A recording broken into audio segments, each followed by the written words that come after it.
Salve, guerreiro! Professor Heitor Ferreira, iniciando com você aqui uma aula sobre o mundo contemporâneo com ênfase no antigo regime em crise e um destaque primordial para a questão do iluminismo e da ilustração. Estudante, preste muita atenção. Quando a gente pensa na formação do iluminismo, na formação da ilustração, na edificação de uma estrutura de refutação da antiga ordem política do mundo moderno, nós temos que entender alguns pontos primordiais. Vem comigo, preste muita atenção. Quando nós pensamos em sociedade iluminista, a ilustração, nós temos que compreender aqui os antecedentes. Muita atenção para estes antecedentes. Antes da edificação do ideal iluminista, eu tenho em vigência na Europa o que nós chamamos de antigo regime. Olha que interessante. Quando nós pensamos em antigo regime, eu tenho que determinar e compreender que o antigo regime segue algumas métricas. Quais são elas? Primeira métrica, eu tenho no antigo regime a formação de um governo absolutista. Isso aqui, muita atenção, praticamente em todos os governos. As principais famílias absolutistas da Europa, os principais governos monárquicos, nós vamos ter aqui a dinastia que nós chamamos de Bourbon. Nós temos a dinastia Habsburgo. Nós temos que pensar na dinastia Tudor mais a Stuart, entre outras. Aqui nós temos três grandes famílias, ainda que nós venhamos a ter variações. Eu preciso compreender que este absolutismo pensado por estas famílias tem uma formatação muito interessante. Qual é a formatação? Estes governos absolutistas irão utilizar algumas estratégias como a prática do mercantilismo, o uso do que nós chamamos de pacto colonial, a busca pela balança comercial favorável. E aí, entendendo estes aspectos, o que nós precisamos definir? O governo absolutista vai trazer como primazia de ideias, vamos jogar aqui três grandes tópicos. Primeiramente, quando eu penso nesse absolutismo que vai imperar na Europa, eu tenho que entender o primeiro ponto. Existe aqui uma sociedade estamental. Então, não existe variações de classes sociais. Eu tenho aqui pessoas ricas e pessoas pobres, e assim elas irão continuar. Não tem mobilidade social. Elemento 2. Este absolutismo aqui, ele tem como marco a centralização do poder. Então, o poder dentro do absolutismo está centralizado na figura do rei. O rei absolutista faz toda esta gestão. O executivo, o legislativo, o judiciário, tudo se apresenta na própria figura do rei. Um exemplo bem metódico, na dinastia que nós chamamos de Bourbon, a dinastia francesa, o rei Luís XIV professa a seguinte frase: o Estado sou eu, Olha que interessante, a centralização do poder está vigente neste momento. Elemento 3, o absolutismo. Essas dinastias absolutistas, eu tenho uma forte ligação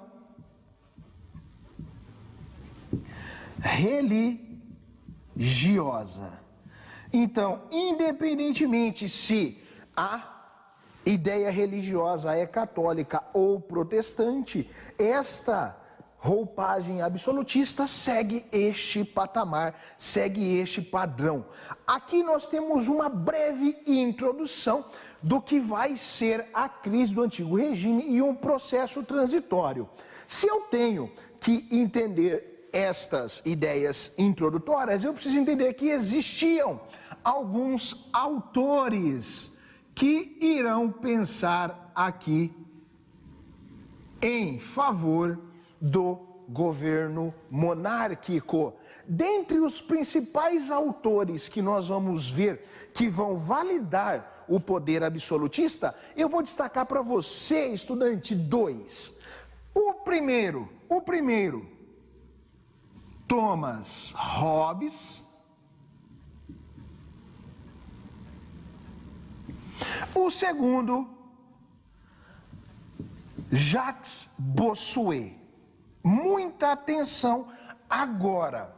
Estes autores aqui, nós costumamos chamar eles de autores absolutistas. Olha que interessante. Hobbes e Bossuet são dois principais autores da formação do absolutismo ali no século XVI. Poderíamos citar aqui também Maquiavel, tá? Do século XV/XVI, mas vamos ficar com Hobbes e Bossuet para ficar mais limpo essa ideia e a gente chegar no nosso pico, que é a questão do iluminismo e da ilustração. Thomas Hobbes vai trabalhar a seguinte ideia, olha só, ideia hobbesiana. Eu tenho apenas duas classes. Segundo Hobbes, eu tenho o soberano versus os súditos. Olha só que interessante. Na perspectiva hobbesiana, eu tenho aquela ideia de que o homem é o lobo do homem. Mas aí eu preciso entender que esta ideia se aplica quando eu falo em estado de guerra. Em estado de guerra, o homem é o lobo do homem. Ah, tudo bem, professor. Qual é a ideia hobbesiana? A ideia hobbesiana trata a seguinte orientação. O soberano, ele vai ser o detentor de todos os direitos. Olha que interessante. Pensamento único e exclusivo, político e social. Por sua vez, os súditos passaram a receber todos os deveres. Olha que interessante. Qualquer semelhança com a realidade é mera coincidência. Os direitos são do soberano, os deveres são dos súditos. Ah, existe uma relatividade com os dias de hoje? É assim um pouco. É bem parecido até os dias de hoje. A diferença primordial está na seguinte temática. O soberano, ele recebe esta atribuição de direitos porque no antigo regime, segundo o pensamento hobbesiano, este soberano é o único que está apto a fazer escolhas. Olha que coisa interessante.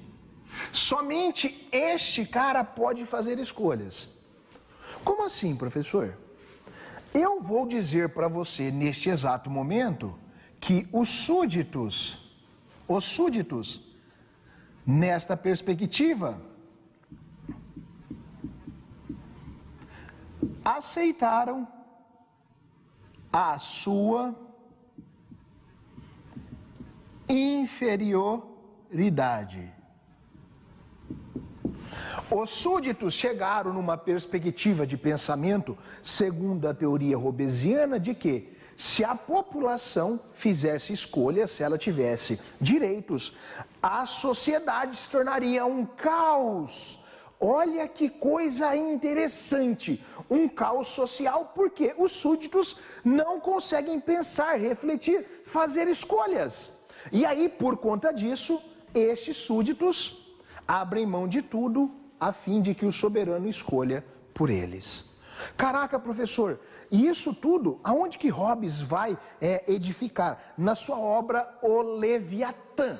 Detalhe, Leviatã, na Bíblia, o monstro bíblico, né? Tem esta passagem, tem esta leitura, mas Hobbes não é teórico religioso, é um teórico político e social. A população aceita a submissão porque ela aceita que é inferior, e para que a sociedade consiga viver em paz e harmonia, ela abriu mão de tudo para que o soberano faça as escolhas no lugar deles. Caraca, professor, que negócio interessante de se pensar. Muito interessante.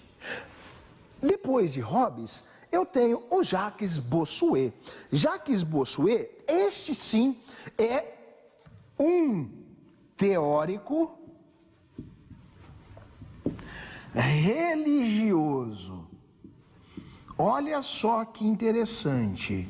Por ser um teórico religioso, Bossuet defende o absolutismo em qual perspectiva? A ideia de Bossuet está enquadrada nesta perspectiva. O governante, sabe o que ele é? O governante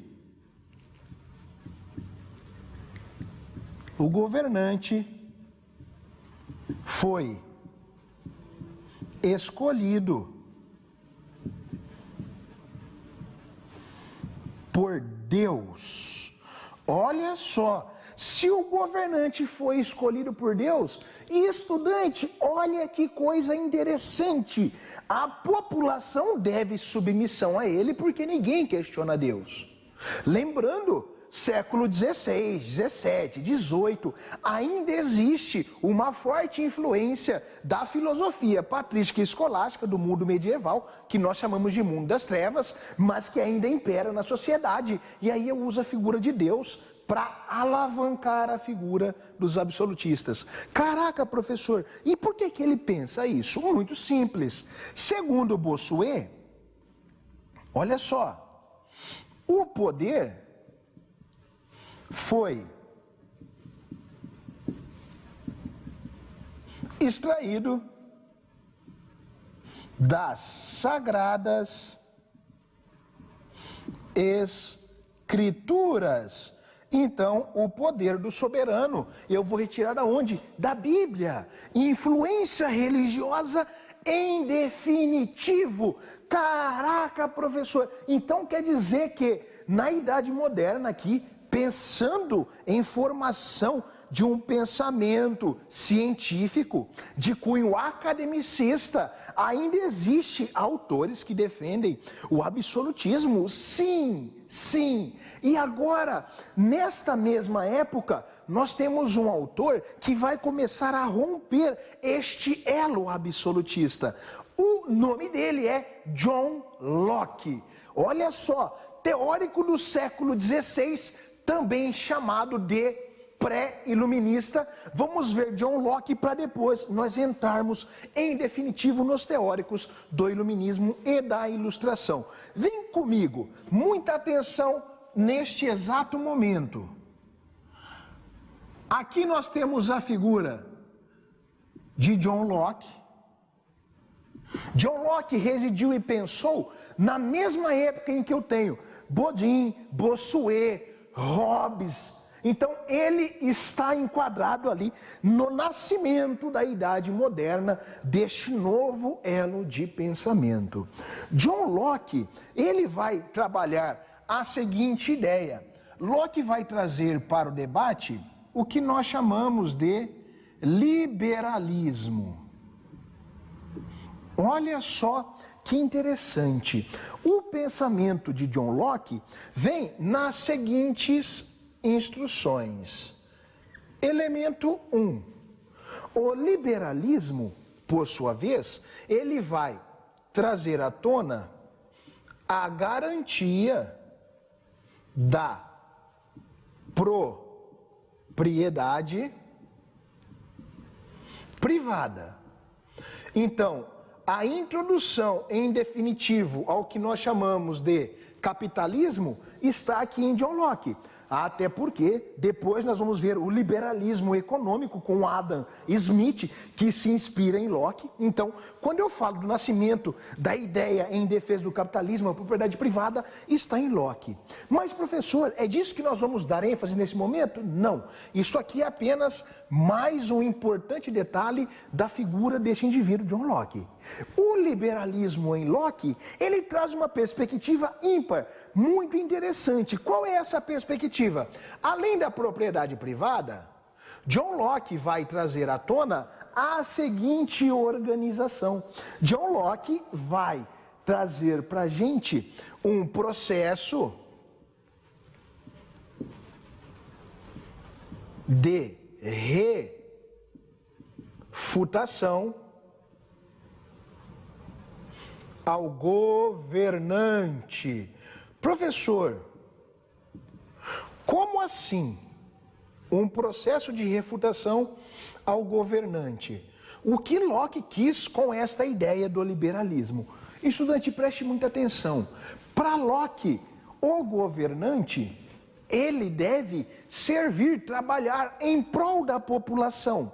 Ah, e o que isso significa, professor? Que se o governante, olha só, não estiver fazendo o que é certo, não estiver governando em prol do seu povo, eu vou dar aqui à população um direito de rebelião, ou, se preferir, um direito de manifestação. Então, é neste momento que eu começo a ver uma introdução a isso aqui. A questão do iluminismo, a questão da ilustração e uma formação de um pensamento conceitual que valoriza a população, que vai dar um empoderamento ao pensamento e que vai promover no século XVIII o século das luzes. Olha só que interessante, aqui eu tenho Locke, pensador do século XVI, e no contrário a Hobbes e Bossuet, e defendendo que a população deve sim ser ouvida, a população deve sim participar. Tranquilo? Sabendo disso, estudante, agora vamos entrar no nosso tópico em definitivo. Agora nós vamos começar a compreender o que nós chamamos de iluminismo. Muita atenção, porque é aqui que as coisas vão funcionar. Quando eu penso em iluminismo, eu tenho que determinar de forma bem direta qual é o lema do iluminismo. O iluminismo trabalha três grandes terminologias. Eu tenho a contemplação de liberdade, de igualdade e fraternidade. O detalhe é que este lema iluminista não vai ser aplicado a tudo e todas as coisas. Nós vamos priorizar isso, a ideia de um legislativo, a ideia de uma população participativa. Ah, que legal, professor. Então, o iluminismo com o lema de liberdade, igualdade e fraternidade, ele nasce na onde? Esta ideia iluminista e este lema que vos falo, nós temos que demarcar aqui o seu nascimento em primazia na França. Então, a França vai começar um processo transitório. E aí, qual é o cenário francês neste momento? Olha aqui que interessante. do cenário francês neste momento, nós temos a dinastia Bourbon, uma das dinastias mais tiranas da Idade Moderna, sendo expressa em especial nos seus últimos reis pré-revolução, Luís XIV, Luís XV e Luís XVI. Luís XIV, o rei sol, com aquela época a frase, o Estado sou eu. Luís XV, o rei empoderado aos 5 anos de idade. E Luís XVI, o rei que perdeu a cabeça. Caraca, professor, então vai ser na França que o lema iluminista vai nascer, mas isso refere-se mais a aspectos políticos? Sim, a aspectos políticos. O ideal iluminista, ele vai trazer para a gente uma contemplação que nós chamamos de o século das luzes. Olha só que interessante. O século das luzes remete para a gente, em especial, ao século XVIII. Caraca, professor, então é aqui no século XVIII que eu tenho o século das luzes? Exatamente isso. Por que a termologia, o século das luzes? Esta termologia vem na ideia do esclarecimento, a ilustração, o rompimento dogmático, a ascensão da população, a refutação à ordem e uma tomada de poder da população frente às monarquias dentro da Europa. Caraca, professor, mas e aí, o que vai acontecer? Se eu tenho um ato transitório, eu tenho que entender que existia um modelo para que a França tivesse tão forte o seu poder. Qual é o grande elo entre o absolutismo francês e o iluminismo? O grande símbolo da França e do absolutismo estava aqui, ó. O símbolo era o que nós chamamos de Bastilha. A Bastilha é o símbolo da opressão da dinastia Bourbon frente à população francesa. Professor, o que eu tenho na Bastilha? É uma prisão política. O início da Revolução Francesa se dá com a tomada da Bastilha. O mesmo século XVIII traz para a gente 4 grandes reflexões. Quais são elas? Em 1776, eu tenho a independência dos Estados Unidos da América. Em 1789, eu tenho a Revolução Francesa. No mesmo ano, em 1789, eu tenho a Inconfidência Mineira, embora não tenha saído do papel. E alguns anos depois, em 1798, eu tenho a Conjuração Baiana. São 4 grandes movimentos de caráter iluministas que tentaram romper a ordem e trazer uma mudança, uma mutação social. Caraca, professor, que interessante pensar tudo isso. É interessante demais. E agora nós temos que começar a conceituar o que mais o iluminismo nos promove.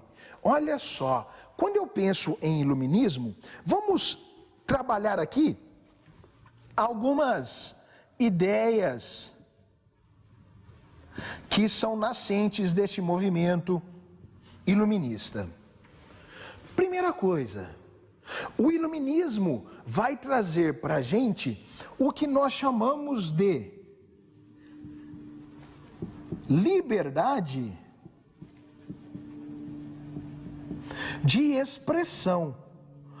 Uma pena que muita gente não saiba para que serve isso, mas nasce ali no pensamento iluminista, uma extensão de um cara chamado de Locke, o direito à manifestação, mas em especial na figura do senhor Voltaire. A liberdade de expressão começa a ganhar forma. Segundo grande ideal iluminista, a divisão dos poderes. Como assim, professor? A divisão dos poderes. Galera, muita atenção muita atenção. A divisão dos poderes remete a qual perspectiva? Eu vou ter a divisão e eu tiro do absolutismo. A tripartite, eu tenho o poder legislativo, eu tenho o poder executivo, eu tenho o poder judiciário. O grande mentor dessa tripartite, no século XVIII, é o senhor Barão de Montesquieu.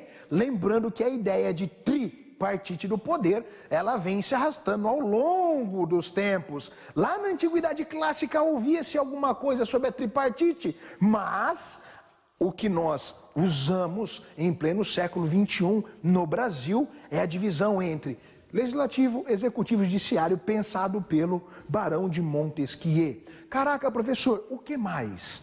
Além das duas informações acima, nós temos aqui a ideia do Estado democrático. Olha só, a democracia, o Estado democrático de direito. Caraca, professor, o que isso significa? Em especial, na figura de Jean-Jacques Rousseau, eu tenho aqui a ideia do Estado democrático de direito. Lembrando, o Estado democrático de direito não é nada próximo da democracia brasileira, que se configura com uma democracia simples. 50% mais um está feito. Aqui não.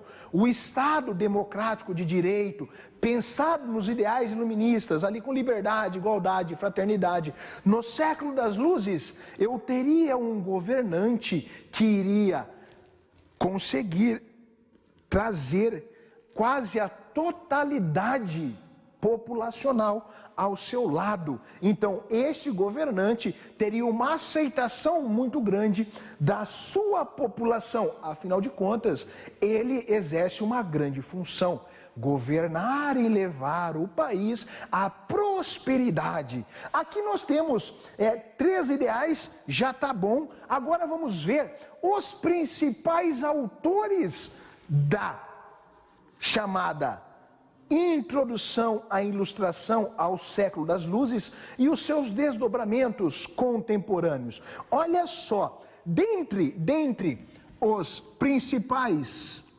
autores, nós vamos pensar aqui em algumas coisas que são extremamente importantes e vitais para que você consiga entender a relação entre a ruptura do antigo regime, a introdução ao iluminismo e os dias de hoje. Um dos principais autores que nós vamos falar neste momento, ele se chama Montesquieu. Quando eu penso no Barão de Montesquieu, a sua principal contribuição está no quê? Olha aqui, o processo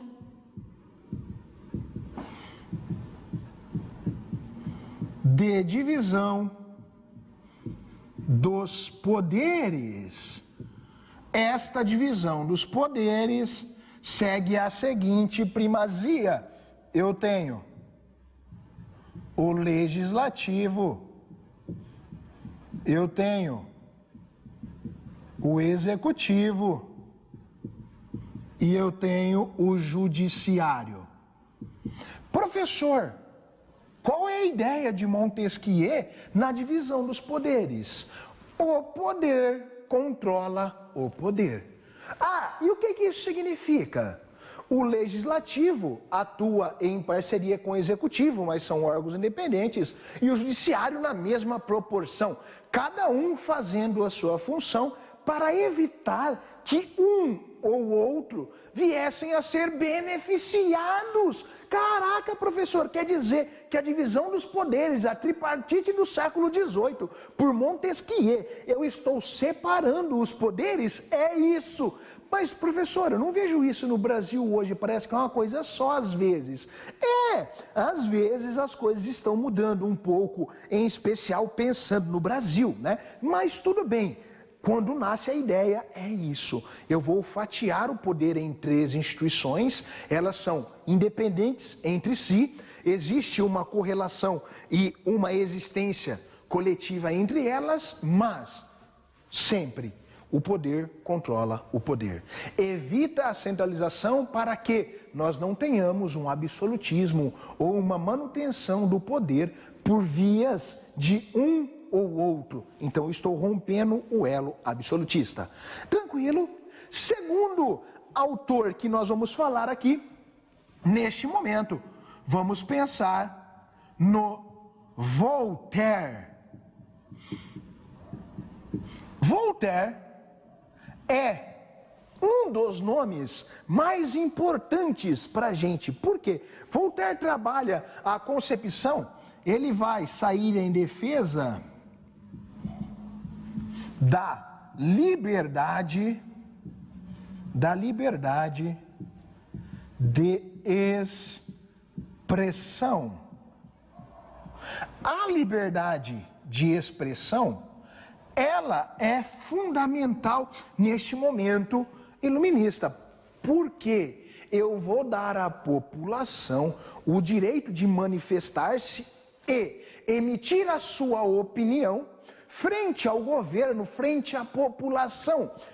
Voltaire, ele entra para a história neste momento com as citações que atribuem-se a ele sobre: posso não concordar com nada do que dizes, mas defenderei até a morte o direito de dizer. Então, por mais que a sua ideia não venha a ser igual à minha, eu vou defender o seu direito de livre manifestação.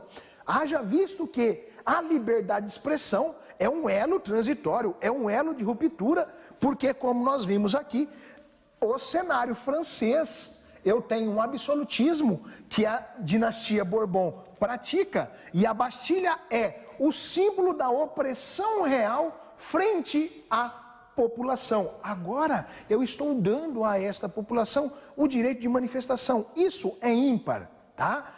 Elemento 3, terceiro autor para a gente citar neste momento. Vamos trazer aqui 2 nomes, tá? Diderot e o de Alembert. Diderot e de Alembert são extremamente importantes para a gente. Por qual motivo? Diderot e de Alembert vão trazer à tona a edificação da enciclopédia. Olha só que interessante. A enciclopédia, neste momento, né, no cenário iluminista, ela vai promover para a gente uma junção de conhecimentos e teorias referentes a tudo que a população conhece, e ela acaba se tornando um livro que vai movimentar e que vai ser um símbolo do ideal iluminista. A enciclopédia traz aqui todas as informações, todos os conhecimentos da população neste momento. E aí eu tenho uma fonte de pesquisa. Olha só, nós aqui no Brasil, que somos um pouco mais experientes, usamos a Barça, como por exemplo. Agora, a juventude que vos falo neste momento usa a internet e gosta muito da Wikipédia, a enciclopédia livre. Nada contra, mas eu tenho que compreender que as fontes de pesquisa mudaram muito. Na minha época, eu pesquisava em livros, eu folheava, ou perguntava para o professor. A minha professora era o meu símbolo máximo de conhecimento. Hoje você não, você está com conhecimento nas palmas das mãos. A questão é saber usar. Use fontes e trabalhe nas suas fundamentações. Entenda elas para não ter surpresas, tá? A enciclopédia se torna um grande marco do iluminismo. Mais um autor, nós temos que lembrar aqui de um indivíduo muito forte, conhecido como Rousseau. Rousseau, um nome fortíssimo, vai trabalhar para a gente o estado democrático de direito.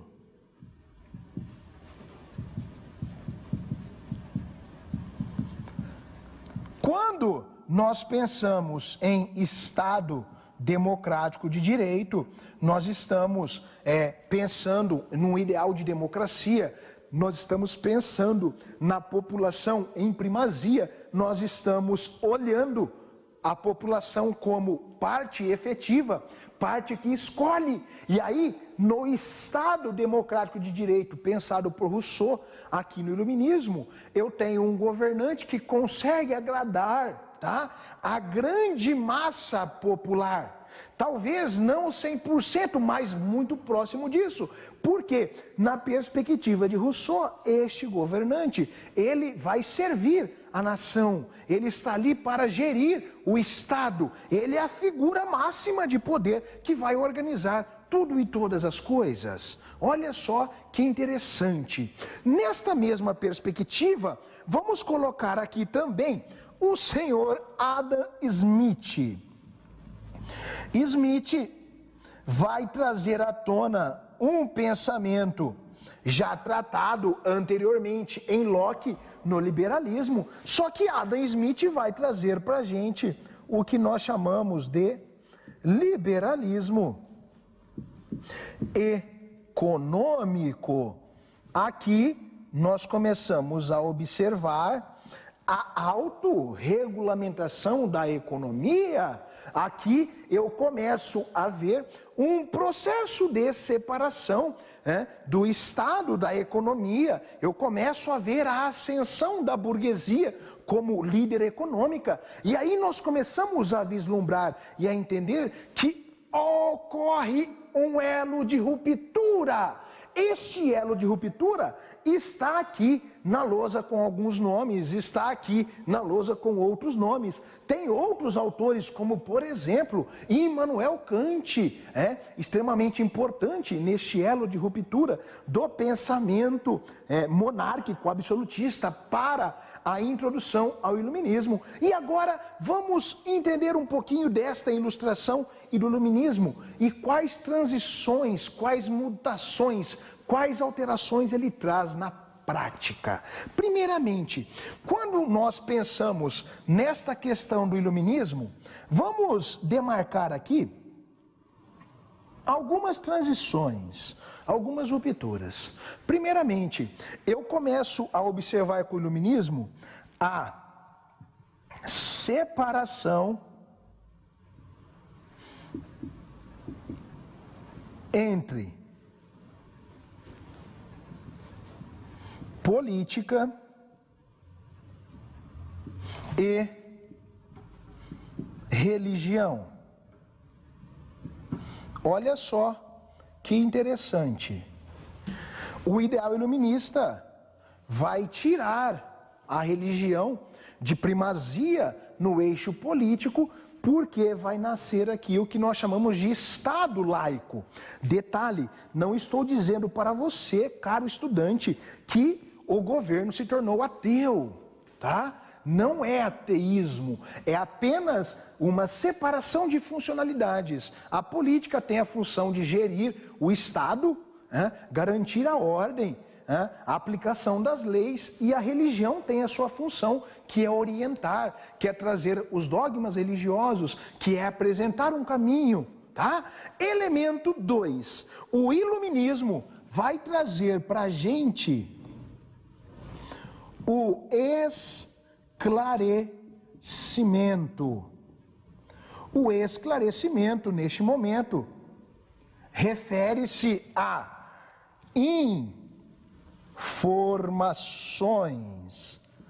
Olha aqui, agora com o século das luzes, com a ilustração, com o iluminismo, a população ganha espaço, ganha condições de refutação, ganha um processo de transição, e esta transição ela é muito efetiva. Eu vou dar aqui à população mais acesso, tá? A ideia de democracia que nós temos debates desde a Antiguidade Clássica, novamente volta à tona. A população aqui torna-se um grande símbolo, tá? E ela deve exigir um espaço, uma participação, deve ser efetivo isso.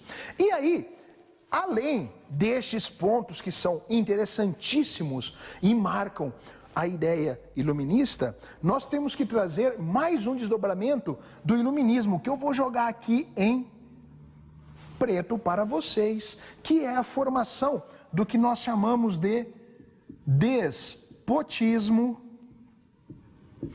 esclarecido. Então, o iluminismo trouxe grandes desdobramentos positivos, mas também trouxe alguns desdobramentos que não são tão positivos. Exemplo, o despotismo esclarecido. Eu tenho governos pós-iluministas que irão governar com certa tirania, mas a população não enxerga isso, porque ele é um déspota. O déspota faz com primazia o seu papel e ele atua com mãos de ferro, mais rígido, mas a população não enxerga claramente. Um exemplo bem metódico do despotismo esclarecido, que inclusive acaba chegando ao Brasil, nós temos aqui o Marquês de Pombal. Marquês de Pombal foi um grande déspota esclarecido, que vai controlar a dinastia portuguesa, que vai assumir um papel seguindo a orientação do rei, obviamente, tá? Aqui eu tenho a figura clássica de Dona Maria, de Dom João, mas ele é um grande déspota esclarecido. A aplicabilidade. Caraca, professor, o que mais? E aí, para o mundo contemporâneo, o iluminismo trouxe para a gente alguns grandes debates. Quais são eles? Olha só, o iluminismo trouxe para a gente debates em torno da democracia. O iluminismo trouxe para a gente debates em torno da refutação à ordem. O iluminismo trouxe para a gente debates em torno do racionalismo. Racionalismo já pensado lá por René Descartes no século XVI. Penso, logo existo. A sequência dada ali com Locke, a ideia do empirismo. E tudo isso aqui vem chegando até os dias de hoje.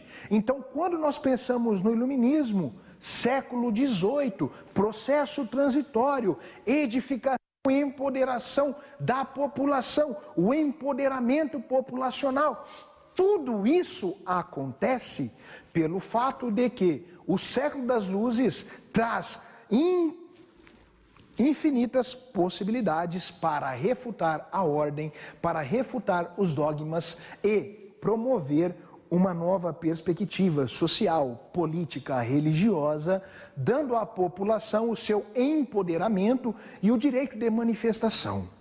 A grande questão e a dúvida que fica no ar é se a população no século XXI consegue fazer uso de todo este processo de transição e se esta população consegue efetivamente usar os ideais iluministas em primazia a fim de garantir o direito e o acesso e as reivindicações e a manifestação popular a fim do todo. Essa é a grande questão.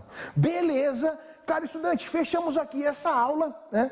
Qualquer coisa é só colocar lá no Instagram, @perguntaproheitor, é só colocar lá no YouTube, Pergunta pro Heitor. As minhas redes sociais são estas daqui, @perguntaproheitor, é só colocar, fácil. Qualquer coisa, manda uma mensagem e nós vamos conversando. Um grande abraço e aguardo você na próxima aula. Valeu!